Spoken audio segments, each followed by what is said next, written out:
I need teachers to hear this clearly. Your exhaustion is not proof that your teaching is effective. Somewhere in education, we started confusing burnout with excellence. If a teacher is overwhelmed, overworking, overplanning, overextending, and emotionally drained, people often say, wow, they really care. And honestly, I think that belief is hurting educators everywhere. Welcome back to the podcast.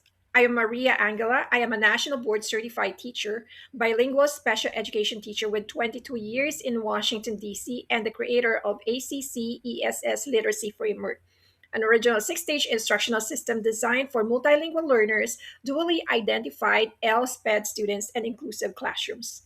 Today, we are talking about something that completely changed the way I teach: why student engagement should save teacher energy, not drain it.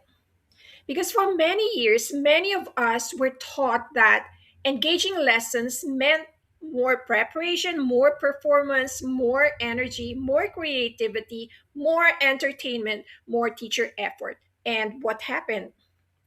Teachers became exhausted trying to carry entire classrooms on their backs. And I know that feeling personally. I remember nights sitting at my laptop trying to make lessons more engaging, changing fonts, adding animations, searching for activities, rewriting discussion questions, building slides, you know it, reorganizing materials. And at some point, I realized I was spending more energy creating engagement than my students were spending participating in it. And that realization hit me hard because I thought this cannot be sustainable. And I know I am not alone. Research shows continue continuously, okay, that teacher burnout is heavily connected to workload, emotional exhaustion, and behavioral stress. Studies have also shown that classrooms with stronger student engagement often experience fewer disruptions, stronger participation, increased academic achievement, and improved classroom climate. And that matters deeply because what if engagement isn't supposed to exhaust teachers? What if authentic engagement actually creates calmer, smoother, more collaborative classrooms? What if engagement is not performance, but shared ownership? So, one of the biggest shifts in my own classroom happened when I stopped asking, how can I make this lesson more entertaining? And I started asking, how can students become more active in the learning process? And that question changed everything. Because I think many teachers are accidentally carrying too much of the cognitive load. We explain everything, facilitate everything, redirect everything, lead every discussion, solve every silence, fill every quiet moments. Meanwhile, students become passive observers of learning instead of active participants in it. And that imbalance drains teachers emotionally. I remember teaching lessons where I left the room feeling completely depleted. Not because students were bad, they're not. Not because I didn't love teaching, I do love teaching, but because I was carrying all the energy and I was performing learning instead of building systems for learning. So that distinction became one of the foundations of my A.C.C.E.S.S. framework.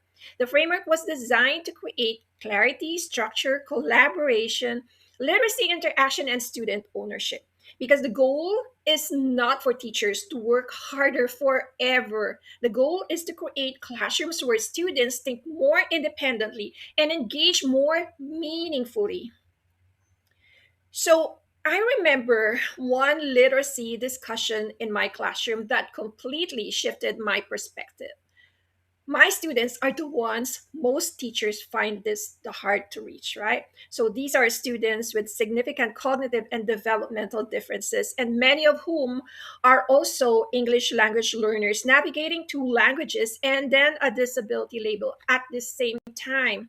So earlier in my teaching journey, discussions mostly look like this. I asked questions, students waited quietly, a few students answered, I redirected behavior, I repeated instructions, I carried the conversation. And by the end, I was exhausted.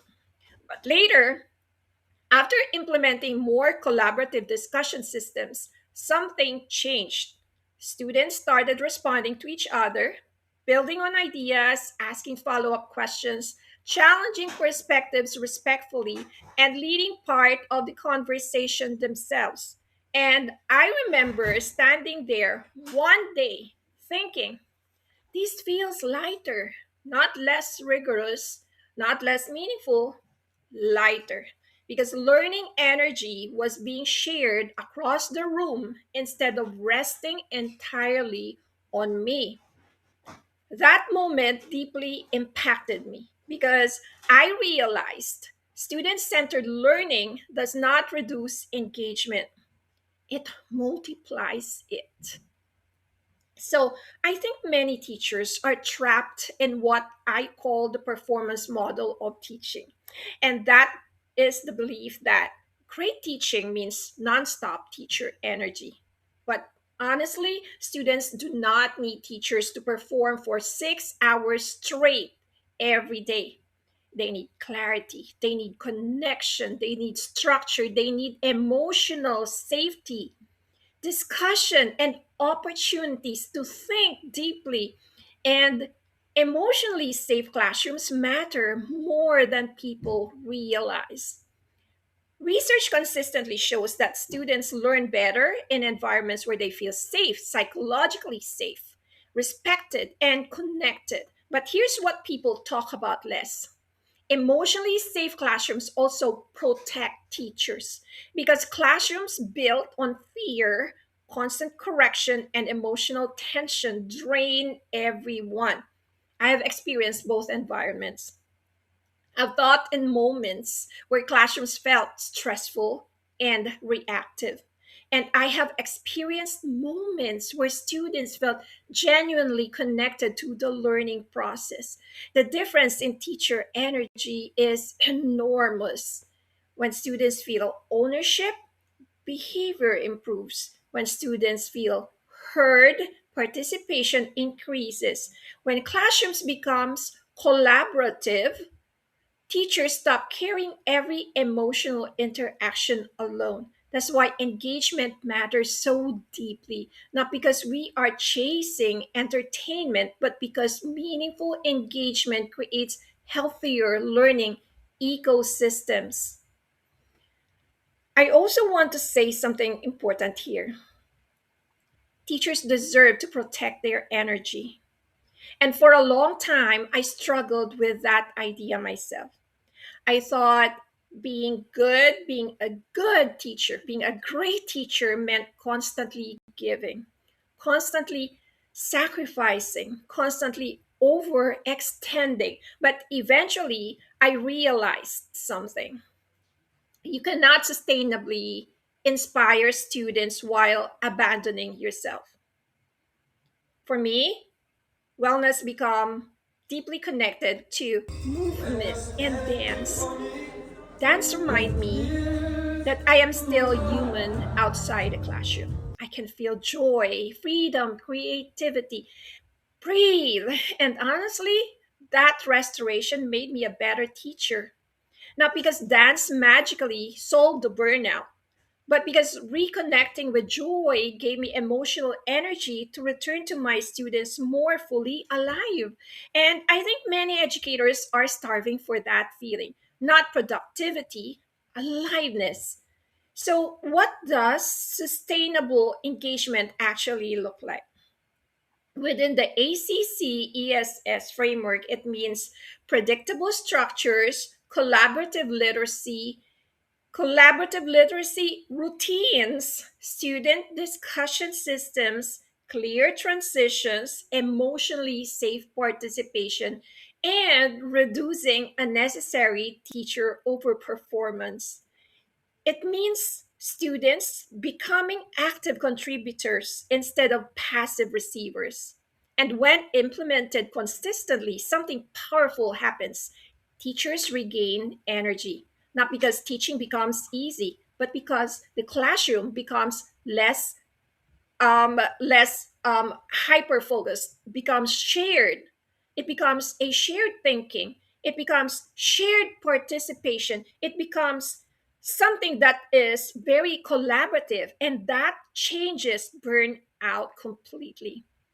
The A.C.C.E.S.S framework is currently being piloted internationally in the Philippines with expansion into Myanmar and Malaysia underway. And if you want to learn what we're doing and how we do it, click the subscribe button below and follow this channel. So I want to leave teachers with this thought. Maybe the best classrooms are not the ones where teachers work themselves into exhaustion. Maybe the best classrooms are the ones where students and teachers come alive together. Because sustainable teaching is not about carrying everything alone, it is about building learning communities where engagement creates energy instead of destroying it. And I truly believe this. Teachers should not have to disappear emotionally in order for students to succeed academically. Both can thrive, students and teachers together. If you teach the students who fall through the cracks, or if you are one of those teachers who feels unseen, you're exactly who I made this for. So, subscribe to this channel so we can share our expertise and experiences. The most exciting part is this: our A.C.C.E.S.S community is just beginning. And that means the people who join now will not be simply members. They will be founding members who help shape how this framework grows across countries and cultures. Years from now, when this work expands to more classrooms and more teachers, I hope that some of you will be able to say that I was there in the beginning. I'm very hopeful about what's ahead. Together, we can have an opportunity to make a real difference in classrooms and in students' lives. If you believe that education should be inclusive, innovative, and globally connected, I invite you to be part of that founding group. Thank you for being here today. And wherever you are in this journey, I hope you remember this: exhaustion is not the highest form of educational excellence. Humanity is. Thank you very much. Maraming salamat po.